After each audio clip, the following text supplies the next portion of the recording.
There we go. We are live. So, hello, everyone who's watching live, everyone who's watching back.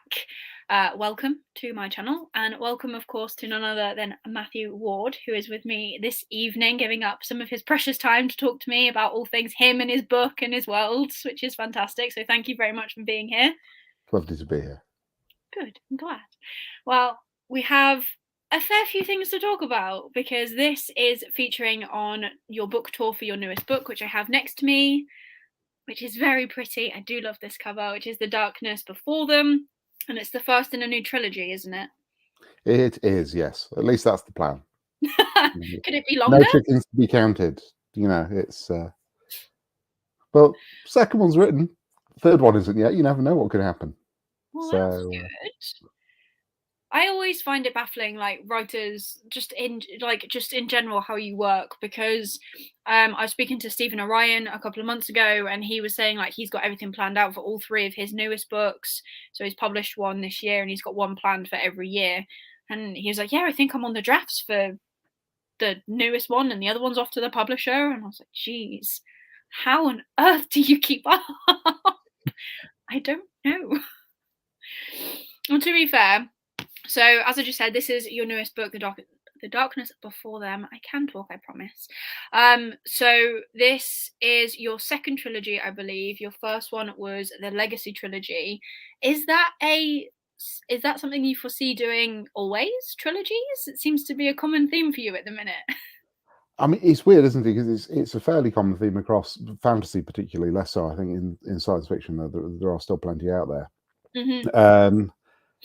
And I don't know that it was deliberate necessarily. I mean, you can probably. There are definitely moments in Legacy where there's another book hiding in here that has sort of been split up and put between the two of them. But I think for whatever reason, trilogies seem quite popular with readers and with publishers. So that's the one then leads to the other, really. I think,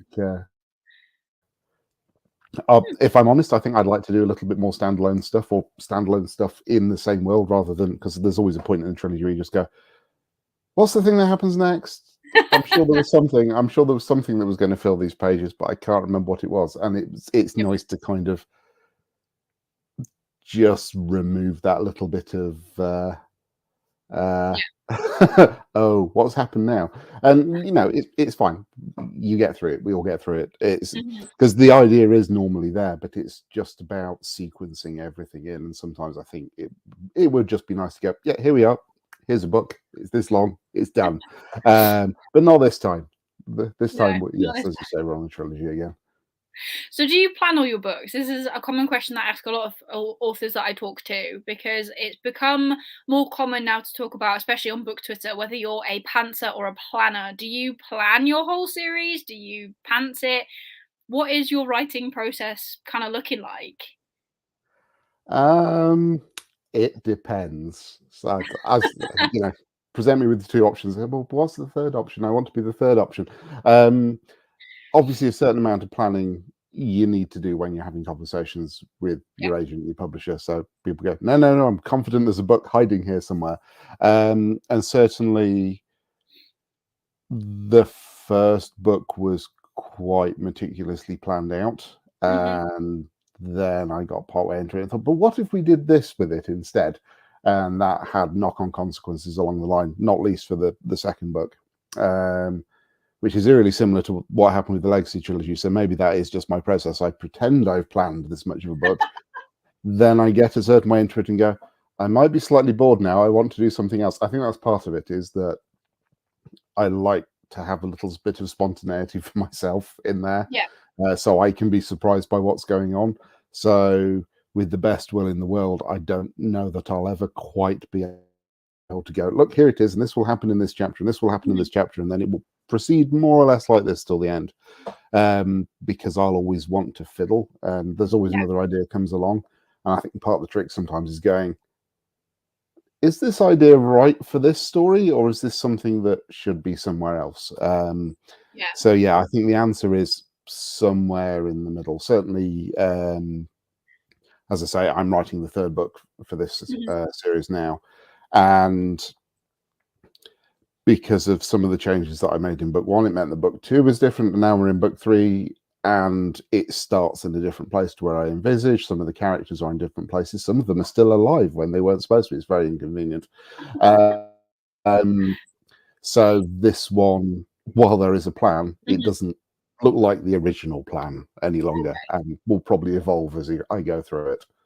I think that's probably the best way to be, though. Like you said, especially if you're finding ways to still surprise yourself and make yourself feel things, then in my mind that would come across to the reader as well. Or we would hope so. But it's more likely We that certainly hope so. I mean, if you do, we can swap notes in 18 months yeah, when you've read them all, and you can see. I'll let you know. But I do generally feel like that. I think that if it's a big thing, it's the same with like performances and that. If you're having a good time and you're getting your point across and your feelings across, then I feel like the reader will also feel that, because it's obviously reading is subjective, but we are reading something that has come from your brain. So we need you to be surprised and be finding these little things and making these connections for us, because sometimes we're a bit slow. But well, it's a lot harder looking from the outside in as well, isn't it? yes. So it's So has your writing style and like process, has it changed since Legacy? Because I believe Legacy was your debut trilogy. I actually do have a copy of Legacy on my shelf that I'm trying to remember which way to turn over here, that I won from one of your giveaways a few years ago, which is still pride place on my shelf because it's signed. But has anything changed since you wrote that trilogy to now diving into this one? It's a question that comes up a lot, and I always have the same slightly rubbish answer, is that I don't necessarily. Learning has definitely occurred. I'm definitely doing some of these things differently. Yep. I can't tell you what and why, because I just, and it's the same in anything I do. I know I'm learning stuff, but I'm not very good at looking back and going, this was the moment at which I decided to stop doing this thing or start doing that thing. It just happens, and then it's sort of always been there. It's slightly. It's really awkward for conversations like this. It's awkward for some other conversations. So why did you do that? I have no idea. But it's Is it all right? And that's what we like, because for some people they will be able to pinpoint exactly, but we're not all the same person. And I will say I tie in a lot with you in the sense that when I learn things, I'm like, well, I've always known this. I don't know when I learned it. I just do, and it's great. But that does make sense. Like, there must be a big learning curve between writing like one series to the next. So where both worlds seem very jam-packed full of all of the fantasy elements that we love, do you have anywhere specific that you get your inspiration for your worlds, your magic systems from in particular, or are you just like genius? You can say genius. Well, clearly I'm a genius. No, you should never say that. I mean, it's a bit different. I think the system in Soulfire Saga is actually much more of a system than Legacy, because there are actually rules that govern it, although there aren't that many of them, because I'm not terribly fond of rules generally. So that actually kind of evolved out of, if the setting is the way that it is, what other questions does that throw up along the way?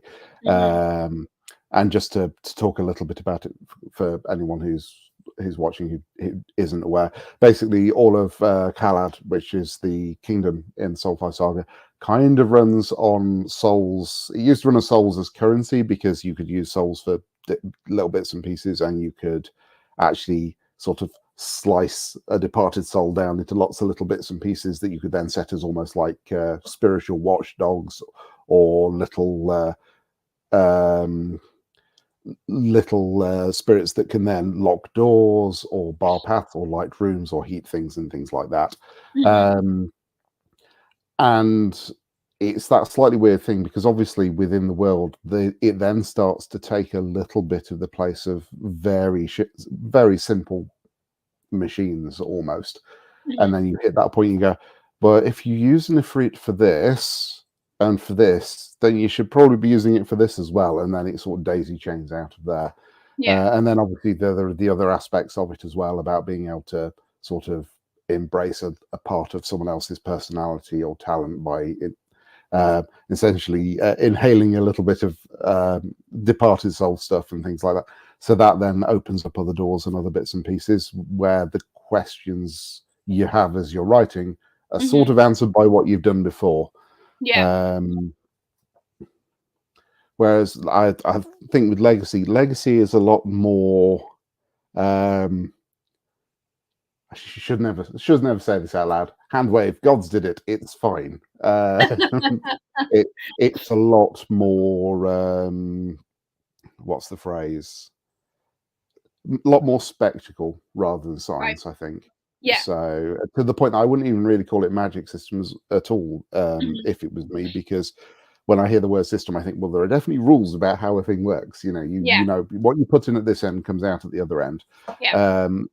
And to a degree, I kind of feel that's a little bit incompatible with magic generally, because if it's got rules in a system, then it's probably science.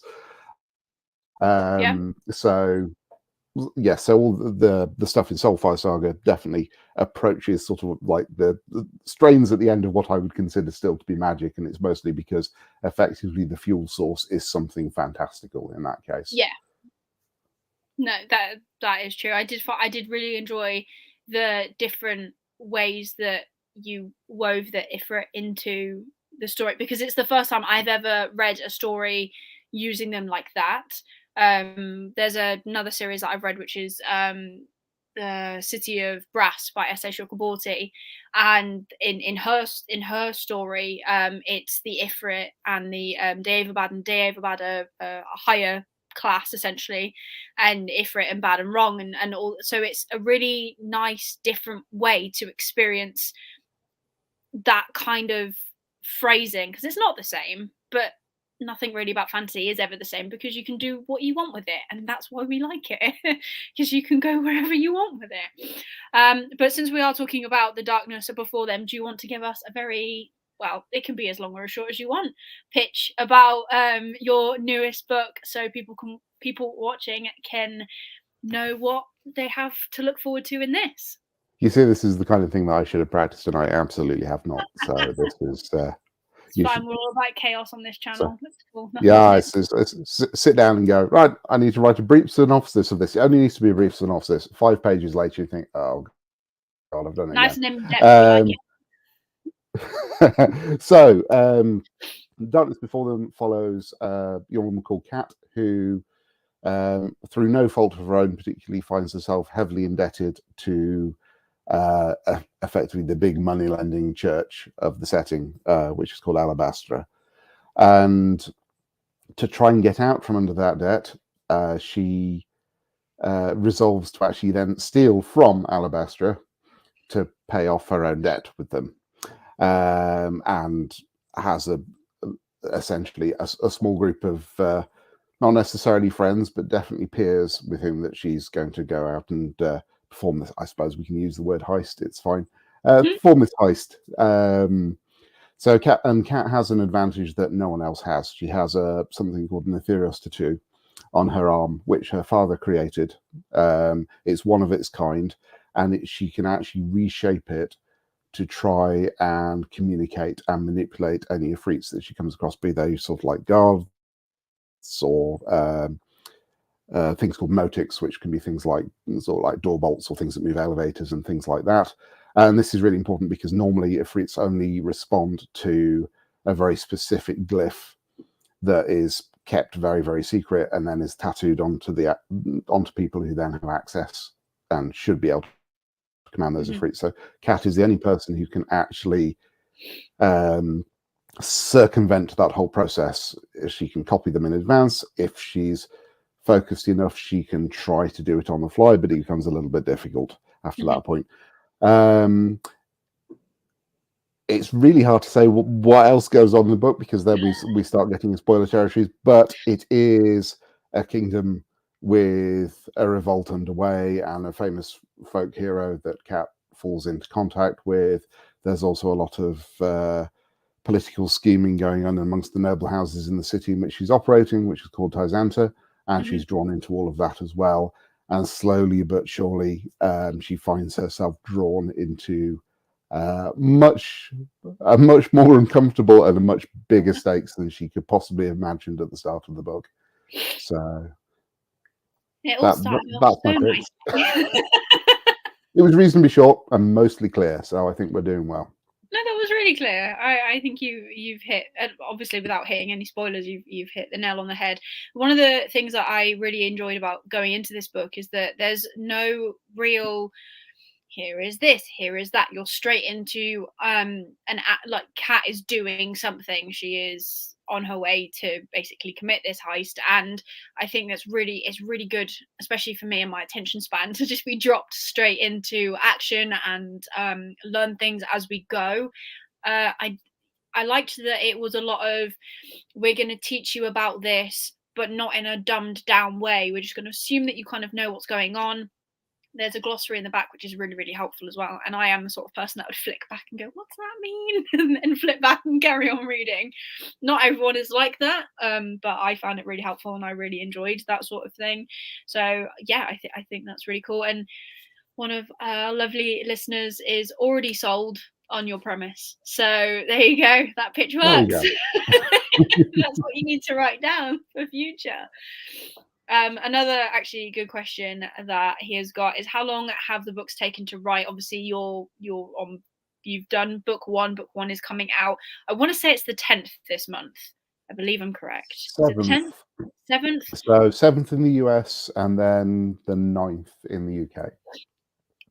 Don't know where I got the 10th I from. don't know why they're on different days. Because the US get earlier access, which is really unfair. But anyway. I guess it's possibly something to do with sales numbers and charts. I have no idea. Probably time zones. Yeah. I mean, for years, video games used to be Tuesday in the US and then Friday over here. So I guess it's probably something similar. I should have a smarter answer for that. I don't. Star charts, moon risings. Yeah. Who knows? Roll the dice, toss the coin. It's fine. But if 2 books are written, have they been, what does that say, banked over the past year, couple of years? Like, how long has it taken you to write this new series as it currently stands? So when did I write the first one? I can't even remember now. Hang on, no, I can work it out. So the first one was handed over to the publisher in August, at the end of August of last year. Okay. And actually, there's quite by the stands of everything else that's coming, that's quite a long lead time before it comes to release, because I think so. The second one went over at the end of June this year, and I believe is going to be out. Might even be June next year. I don't know. And these things move around the schedules anyway. So So this has been being written. I use words good. I English well. Yeah, it's been a long day. So probably work started start of last year. Okay. But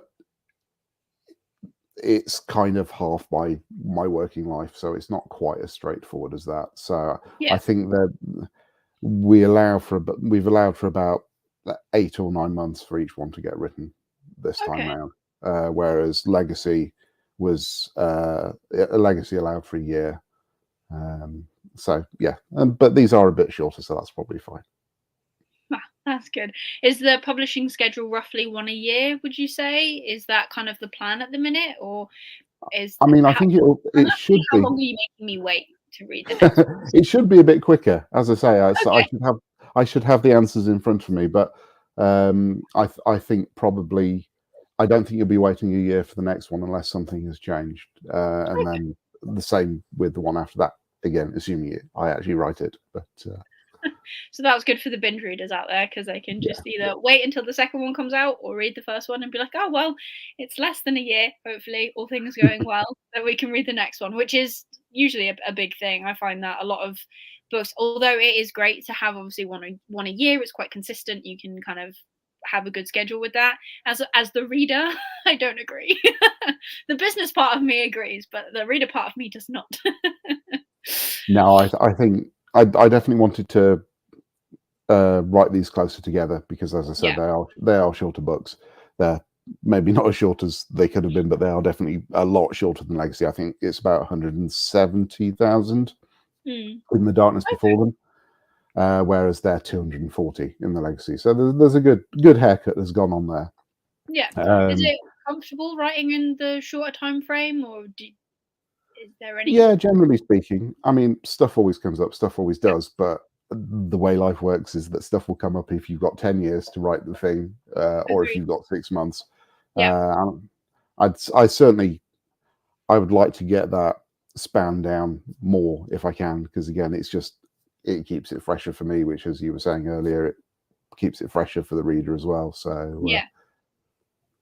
But it makes sense, especially if, because obviously a lot of authors, this isn't their full-time gig as much as we wish that books were a full-time gig. Sometimes that's just not the case. You have to give yourself time to actually go out, have a life, maybe watch a movie or two, as well as reading, writing, everything else that comes with it. Did you, for this trilogy, or for both of your trilogies, whichever you would like to answer, do you pre-plan your titles? Are you a the title comes to you during the book process, or do you already have like titles planned out? How does that work for you? so Legacy is an easy one to answer Hmm. because they all actually had titles when they went into the publisher, and none of them got changed, which Hmm. was a bit weird because I wanted to change the title of the second one at one point, and said, no, we like this one. Okay, so we kept that one. Hmm.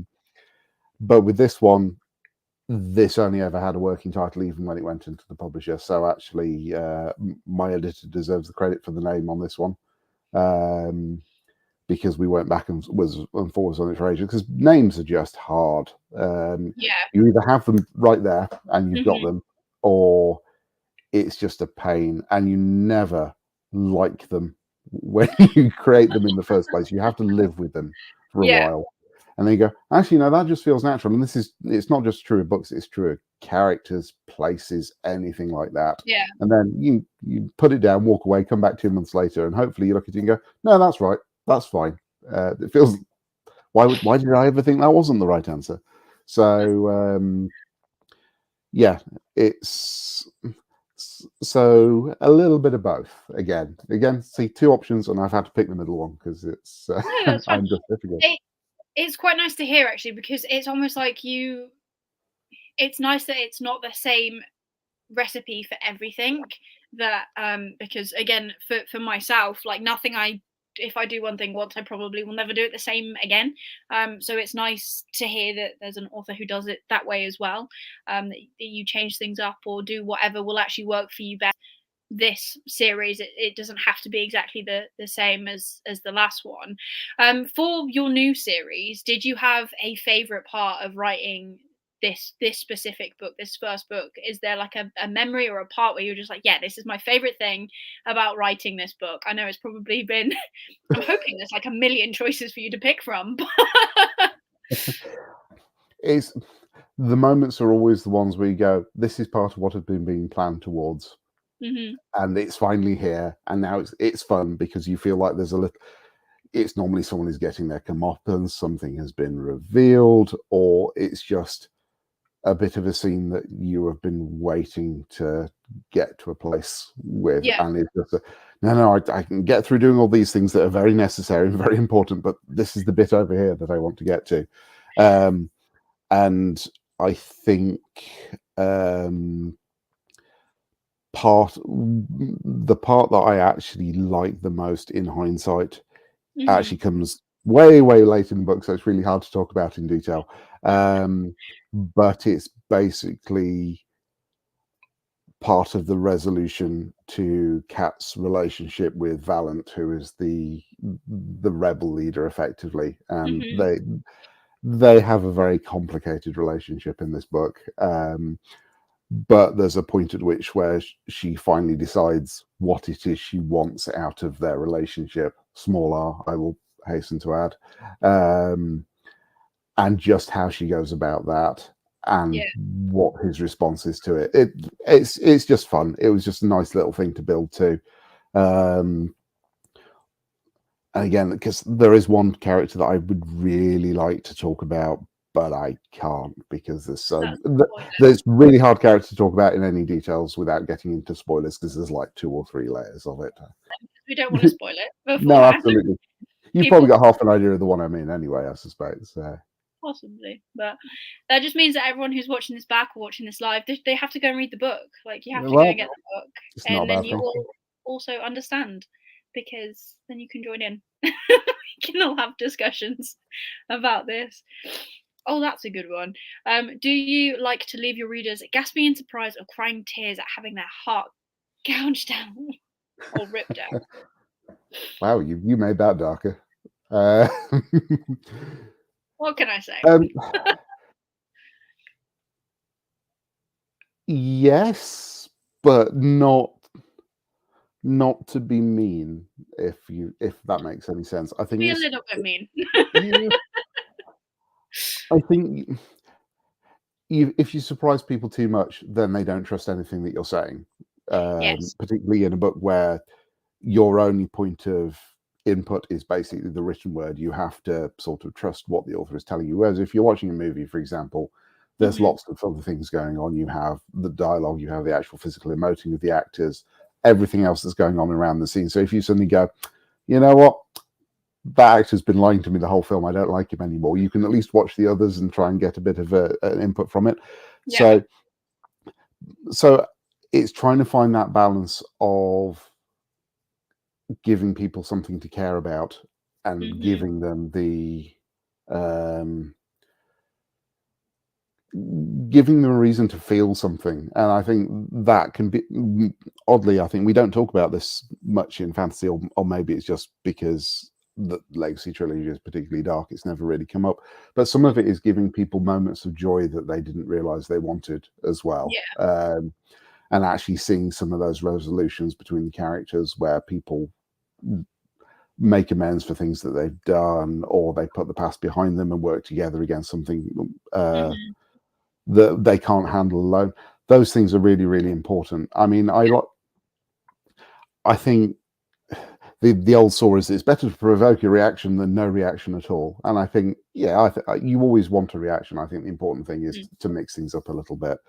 And there are, I hope anyway, a lot of quite touching character moments in this book, as well as the obligatory shocking ones. Has to be shock. Always has to be shock value. I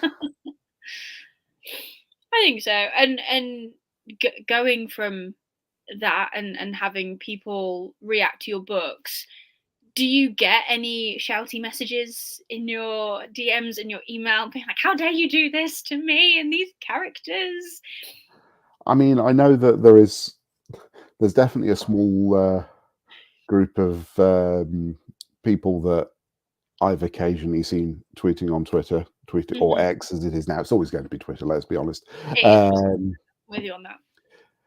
But almost sort of reading through the Legacy trilogy and then finding some of those heartbreaking moments and then luring their friends in, saying, oh, you're going to love this, it's going to destroy you. I'm sorry, I think. I don't know. I don't know how I feel about that. But I mean, Legacy has a lot of very, very dark moments in it. And there are a couple in this one as well, but it's a little bit brighter, I think. But again, it's the weird thing. It's not what I think I've written, it's what people read into it when they read it. So I don't know. I mean, do you feel like it's a dark book? I wouldn't say it's the darkest book I've ever read, but for me, I think that every fantasy book that I read, there has to be an element of darkness to it, because it's meant, in my opinion, I read fluffy fantasy as well, but not often. But in order for me to actually feel something and to care, you need to see characters struggling. You need to see them go through bad things. I love a morally grey character, as most people do. People who have incentives that aren't necessarily just like, I want to bring peace to the world. It's like, I want to steal, like Cat, I want to steal all this money so that I can pay off my debt. Like, it's a bad thing, but then I'll be in the clear and then I can be good again later. Like, we'll do that later. It'll be fine. But I think if you don't have that struggle, because us as real people aren't all good and we're not all bad, most of us anyway. So there are probably some people that are completely golden. I don't know any of them, but there could be some people. But you can relate more. And me as a reader personally, I do put myself in a lot of characters' shoes because that's how I read. Yeah. And then what they feel, I feel, in theory. So I think without having those moments, you don't impact the reader. And I would say personally, if I don't feel impacted, then I'm not going to carry on with that series, because why? Yeah. And I mean, it's again, it's why I really like Legacy for this, and I've tried to carry that through into Soulfire, is there should always be a character for everyone to identify with and go, now this is my favorite character. I'm dreadful because I generally hate protagonists. I just sit and watch them move about the screen and do the, but you're only doing that because the plot doesn't work if that doesn't happen for you. yeah. So I love my secondary characters, Mhm. which is why I probably have more of them than I likely should. I don't think there should be a limit on secondary characters. I think that having more secondary characters that are more than just a name or a description is better than having the ones that are like, oh well, you should go to the mountain because the wizard lives in the mountain, and you're like, oh, I should go to the mountain and that will fix this. Because we are all our main character in our own films, and we all have secondary characters who come in and actually have more impact than just one thing.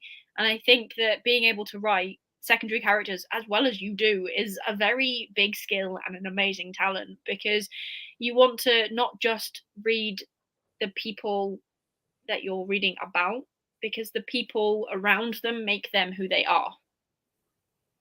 Yeah, no, so it's an odd one. It's because I like to have, where possible, I like to actually, rather than tell you who the character is, I like that to come out in what they do and what they say. So then putting them in situations so they can just bounce off everyone around them. It's particularly in a book like Soulfire, where it's very limited in the number of perspectives in there, because we're literally just following the two characters all the way through. Just how each of those react to the people around them. It's important to have nicely fleshed out and unique characters to do that job. It does make it a little bit difficult sometimes as well. As my agent was reading it as he does, and he said, "Oh, I really like this character. I'm really fascinated." And I'm just going, "Yeah, not actually really going to be in the book much moving forward. That's not the plan. This is just part of the background." But that's the risk you run, I think. And the main thing is that, yeah, as I say, it's nice for someone. There should always be someone for everyone, even if the book isn't for everyone, because books are never for everyone. No. But there ought to be a character you can go, I like this character. This one will stay with me, even, and hopefully the book will as well. But if it doesn't, there should be someone you recognise and like in there. I agree. I think there is, and having a wide range of characters really does. I think it pulls more people in as well, because as a reader and a reviewer, I could turn around to my friend or someone I know and be like, right, well, I know that you don't particularly like reading from female perspectives, because some people don't, but this side character will really draw you in, or this part of it will really draw you in because this has got this thing that you like, or it has this trope that you enjoy. And I think that that's probably better, because you don't just want to be like, oh, here is this book. You will only like one character. Follow them. It's not the best. It's not the best picture of the world. So you'll hate 90% of it, but pages 44 through 78 are great. But it's all about the journey. That's the whole thing. And people will obviously enjoy the journey, and that's the joy of it. So I know that you've got to, well, this isn't fully published yet, but we've got a finished trilogy and then a finishing trilogy. Do you have any plans to do novellas? Are novellas a thing that you enjoy? Any thoughts on that one? So actually, years and years ago, I did a couple that are part of the setting of Legacy, Right. Legacy before Legacy. Mm. But I haven't really done many of them since. I actually struggled. The shorter the fiction becomes, the Yeah. more time it takes to get it right. To the Okay. point that I don't write many short stories, for example. Okay. So I it's all will about the norm- big chunky books for you. um, I like to have time and space to basically dig into things properly. Yeah. And so even when I do write short stories, because I've done several for Grimdark magazine over the years now. Mhm. Adrian has always been who's the editor there, has always been a huge support, and actually gave me some of my first paying gigs when I was uh, Oh, starting out with all of this. mhm. Um, and I always feel a little bit guilty because he'll ask the story, say, "Oh, this is the limit on the word count. Let me know if you're going to go above it." And I always have to come back and say, "Adrian, I've gone above the word count again. I'm sorry." um, and it's I I've lost the ability to speak, not for the first time. It's Right. anything that I can just about manage a short story in about 9,000 words is the thing I've discovered. About 7 to 9,000 words, which is about 2 or 3 times the length you're supposed to do it in. Right. Um, and then I have a couple of slightly longer things. I think one of them's actually is one of them still available on Amazon. Yes, I think the Tribute is up on Amazon, Okay. which is set in the world of Legacy. Mhm. It's a self-published thing. But there was one there was another one that I'd written and I took down because it was full of spoilers for the books that got released. So, Oh, okay. but you know what? Now they're out again. Maybe I should look at putting that back up again because those for the people who are interested, they can go away and read the Legacy trilogy, and then some of the things that this tells you because it's set some years in the future shouldn't Yeah. matter anymore. But yeah, I've always written quite long books. More and more I look for a way. Most of the editing process is then Mhm. trying to bring the word count back down again.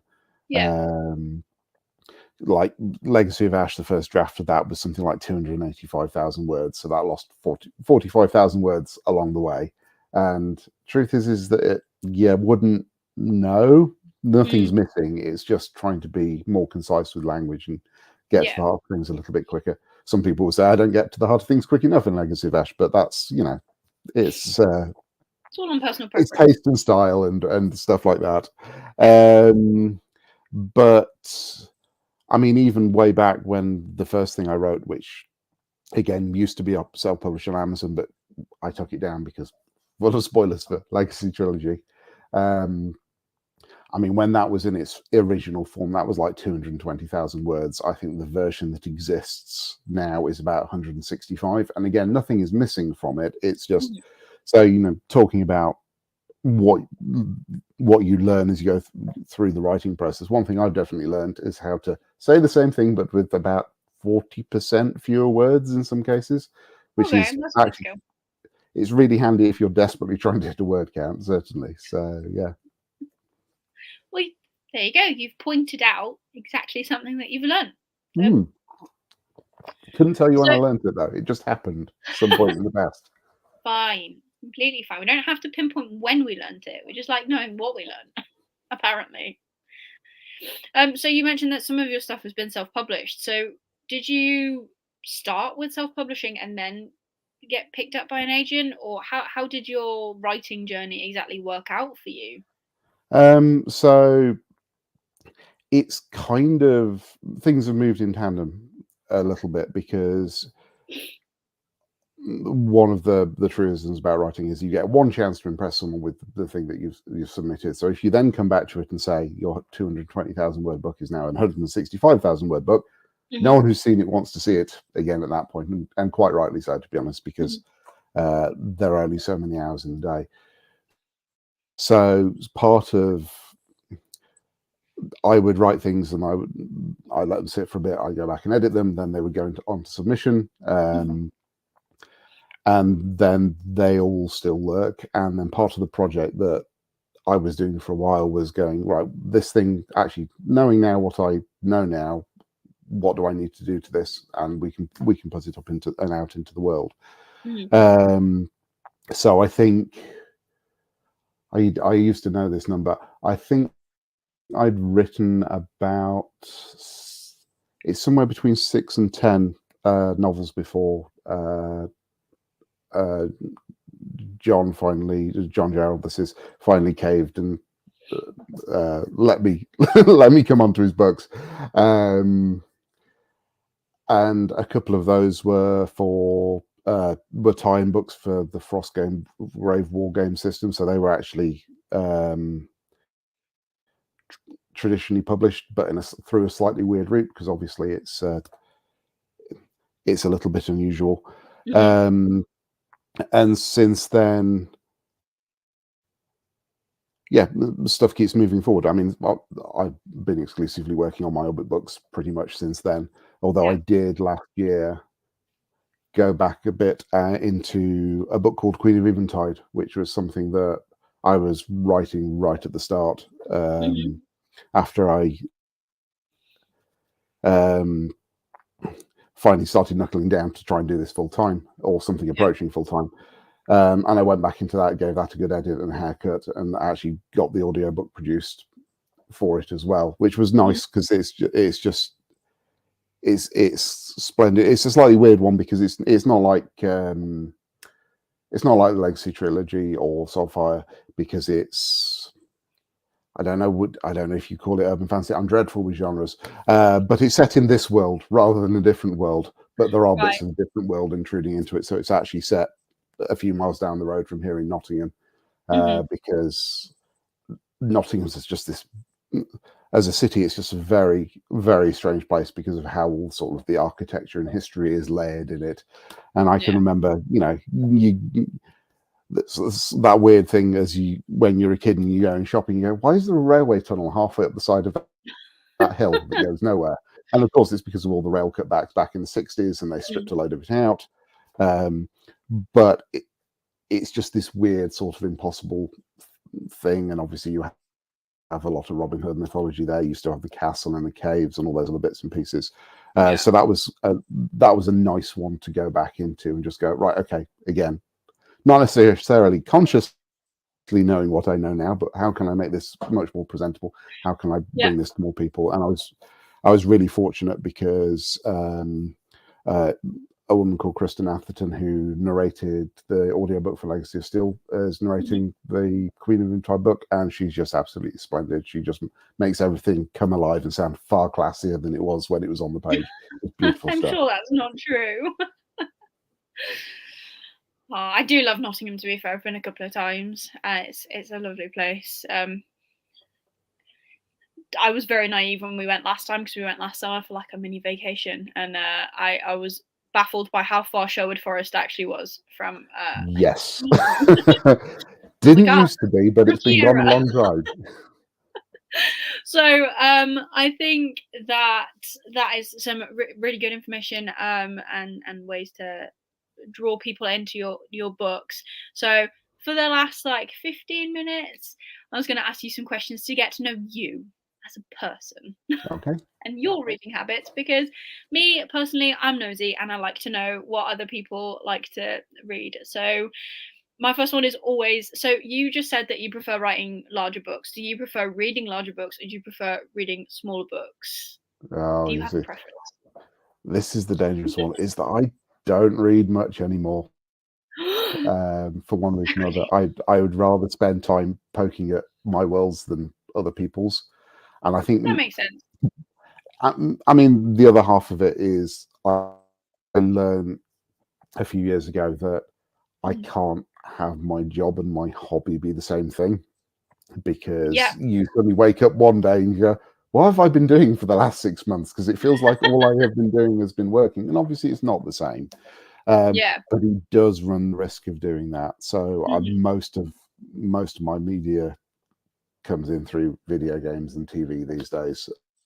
But I do read books from time to time. But I don't know that I necessarily have a preference one way or the other. It's just what grabs me when it grabs me. I think, excuse me, things being the right right length for the story that's inside them is more important than sort of the abstract of how big or small something is. Yeah. No, that makes sense. I mean, personally, I prefer a bigger book half the time. I like smaller books, and I'm trying to like read a lot and feel accomplished in myself, because I can read more smaller books than I can bigger books. But for actually getting into worlds and that, I do find that bigger books are just more enticing because there's more world there.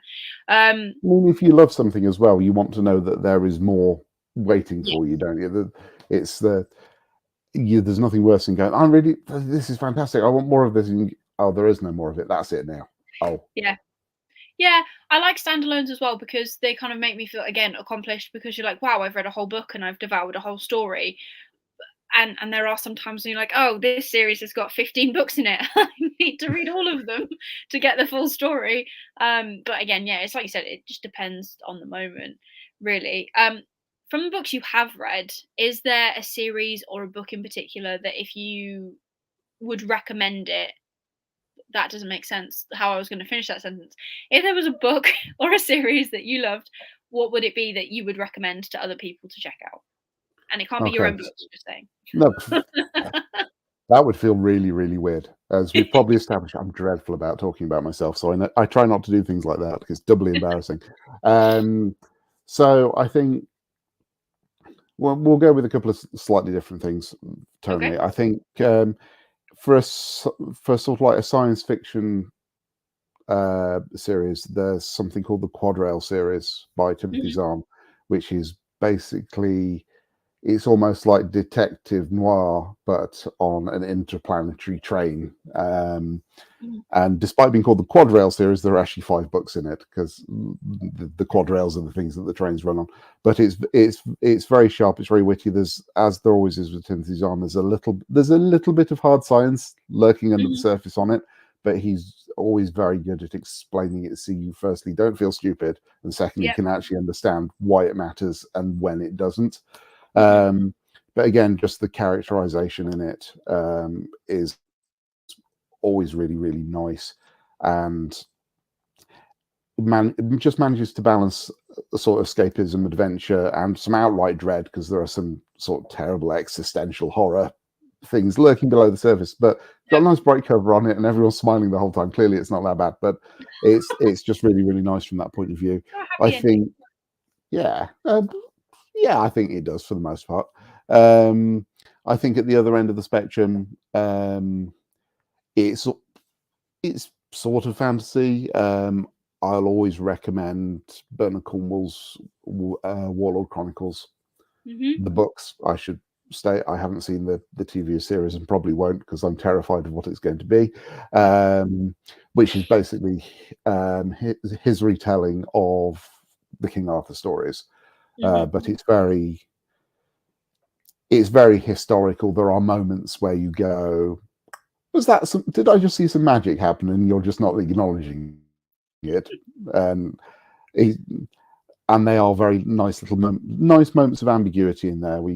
But again, it's about the characters and it's about just immersing you in the world. It can be a slightly difficult read if you're a little bit squeamish. It is a little bit Yeah. gritty, but I have to admit, I'm not a huge grimdark reader, and Me I neither. found them quite difficult initially because of that. Yeah. Because I think having come to him because obviously the thing Bernard Cornwell was particularly famous for is sharp, and actually they're a little bit graphic in places, but this Mhm. is definitely another step down that road. Right. But they are lovely, historical with a sliver of fantasy behind them, and I Okay. find it quite hard now to think about Arthurian stuff in other terms than that. Um, And that's the sign of a although, good writer. although I did read Juliet McKennon's The Cleaving earlier this year. I'm going to say this year. Time has Mhm. become a little bit weird over the last few years for all of us, I think. And that's a much. I want to say lighter, but that sounds really insulting, and it's not. It's a much more fulfilling read because there Yeah. are there are moments of darkness. There is absolutely a lot of terrible things with a lot of stakes behind them, but it Mhm. it is a much more I'm not going to say optimistic, but it's bittersweet rather than just bitter, which is absolutely, Bernard Cornwell's Arthurian stories are definitely sort of, it's only going to get worse. You have that wonderful sine wave. You get towards the end of the second book, you think, this is lovely. Everyone's friends and everything's going to work out. Can we just stay here for a book now, please? Because no. And then the roller coaster comes back down again, and then that's it, and it screams. So, yes. So, why are you doing this? Those are two series that I've definitely not checked out, which I do have Bernard Cornwell on my radar. I think my dad has read the Sharpe books. The Sharpe books go back. I want to say that it might even be late 70s, the very first one, but I'm not sure. Yeah. I mean, Sharpe is a great example of a series that I think if you sort of start at the beginning and force yourself to read every single book in it, because I don't know how many there are now. There must be 20 at least, because another one came out or is just coming out. I think I'm sure I've seen adverts for the hardback floating around.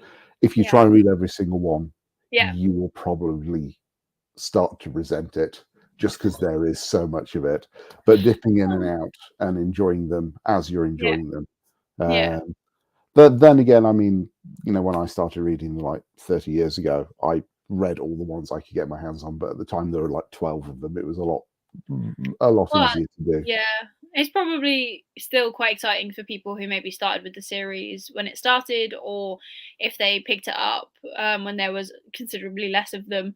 Then maybe if they got to a point where they were reading them as they released, then there's still that excitement, and you finish a book, you put it down, then maybe the next year there's another one, so you still get that, oh my gosh, there's a new book coming out feeling. Oh no, absolutely. I mean, I've just made it sound like I hate them. I don't. I absolutely love them. Not so. But there is an intimidating weight of them out now if you're encountering them for the first time. And I think if I was advising anyone was looking to get a start reading Sharpe, I would probably start with the 3 that are almost like the prequel ones, which are actually set in India rather than the Peninsular War.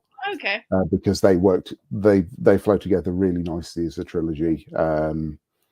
And it's after all the TV movies of the 80s and 90s at that point.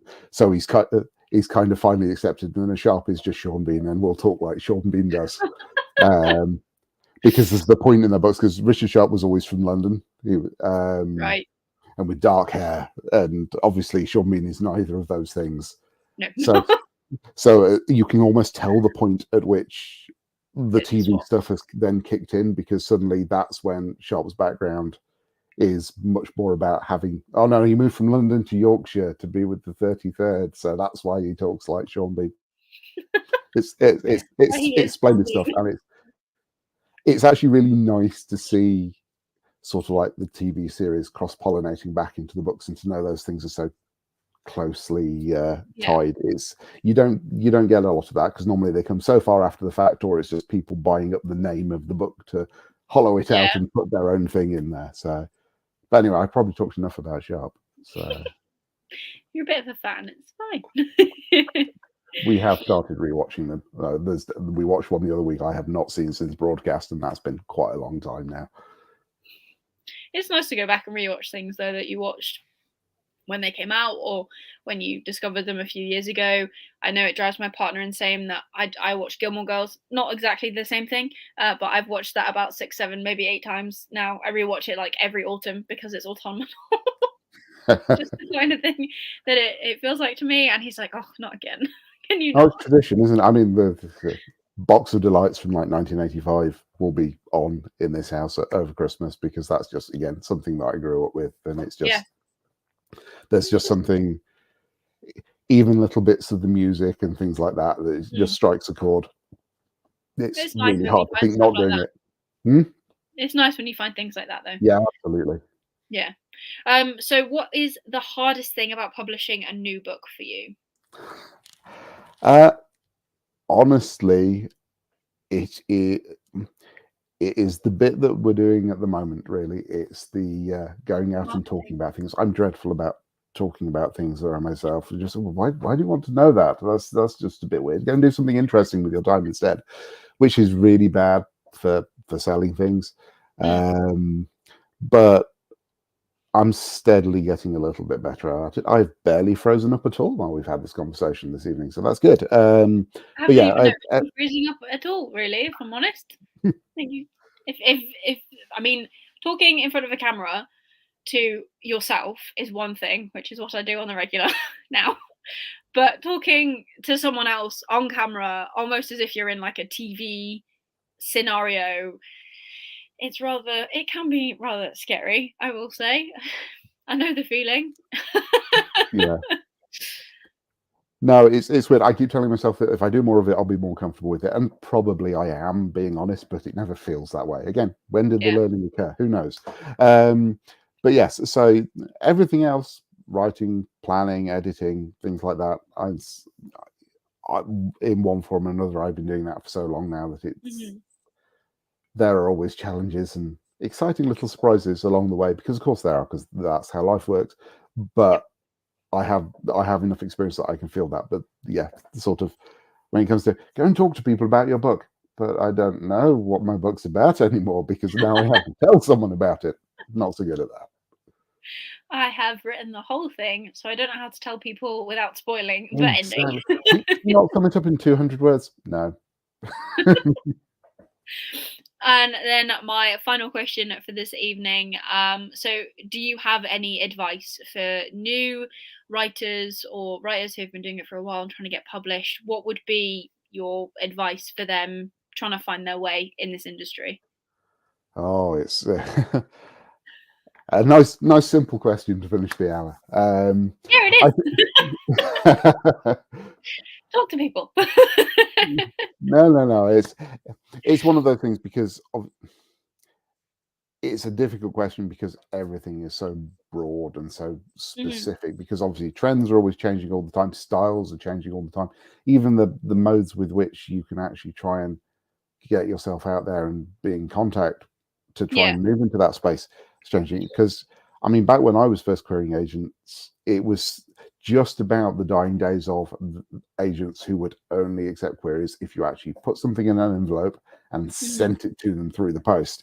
Right. But I don't know that anyone does that anymore. And so, just as an example of how things have changed, that's it.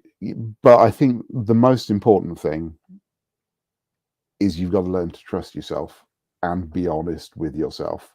It's kind of two sides of the same coin, because it's all too easy to go, no, I don't want to do this thing differently because, well, pick a reason. It's too much work. It makes me feel a little bit vulnerable. I just don't like the idea of doing it. Yeah. But sometimes you have to be able to take a step back and go, but you need to do this differently because that's the thing that's holding you back. But at the same time, sometimes you are going to know in your heart of hearts, you're going to feel it right there that you are right and the world is wrong. And knowing when that is actually true is so important, and it's so hard to get your head around, because again, as my agent likes to say, there are no absolutes in anything. And it's actually true. So the only thing you can do is try and be as consistent in yourself. So at least when you see everything moving around you, you know how you work in relation to all of that. And that's true of writing advice. It's true of talking to people. It's true of just how you construct a story in the first place and how you go about almost anything. So yes, I think when push comes to shove, learn how to trust yourself, but that comes with the prices. You've always got to at least try to be honest with yourself as well, because otherwise it gets messy very fast. Yeah, I think that's good advice, to be honest. There is nothing. The only thing you can really control is you and what you do. So I think trusting yourself is a very good piece of advice, especially when there are probably a million people telling you what you should be doing and how you should be doing it, especially in this age where we're now all on social media and putting things out there where it's so much easier to access things. So just knowing who you are and what you want to achieve, I think that's a big thing. So yeah, I definitely think that's a good piece of advice. Well, thank you very much for joining me this evening. Do you want to just plug yourself and where people can find you? Yes, I probably should do that. So at least my branding is relatively straightforward, even if I don't talk to myself. So you can generally, wherever I have any kind of internet presence, it's under the name of the Tower of Stars. So when you're on Twitter or X or whatever it's called in 6 months' time, when you're watching this from the future, it's the Tower of Stars there. That is where I am most active. The website is also thetowerofstars.com. And as new media rolls itself out, I will scramble over and try and steal that name there. I do have a Blue Sky account under the same thing as well, but Blue Sky seems a little bit quiet still at the moment. I'm hoping it's going to pick up. Yes. So yes, if you're foolish enough to want to seek me out, look for the Tower of Stars. That's where you will find me. And the Legacy trilogy is already out and it's completed, so you can check that out already. The Darkness Before Them comes out in the UK on the 9th, 7th? 9th. 9th, I am right. Next week. It's out next week. It's all good. I can't even trust myself. I know this. Where is this coming from? You're assuming that I am actually right and I actually know which date it's coming out on, that's a leap. That's definitely a leap. So go and check this out. I'm guessing, is this coming out on all platforms, as in physical, ebook, audio? Yes, so we've got physical in both US and UK. It's I'm saying that because Legacy of Ash, of course, launched physical in hardback only over here 6 months before it did in the US last time. So no, if you want a copy, it doesn't matter where you are, it's coming out in the same week. Also, the audiobook is launching next week, and then the ebook as well. So yeah, so you no matter what can pretty format, much have it in whichever format you want. Yeah, so no matter what format you prefer to read in, you can find this book in that format. So there is no excuse not to check out this new release. But thank you ever so much, Matthew, for joining me this evening. Thank you, everyone who is watching this now, future, whenever you're watching this. Thank you very much. I will link all of Matthew's Twitter website in the description box once this has ended, so that you can have a quick way to find him, so that you don't have to remember things, because I'm terrible at remembering anything. But otherwise, that is everything for this evening. Have a good evening, and I'll come back and talk to you again in another video coming soon, and then you can see what Matthew has to say on all of his socials. So thank you very much. Bye.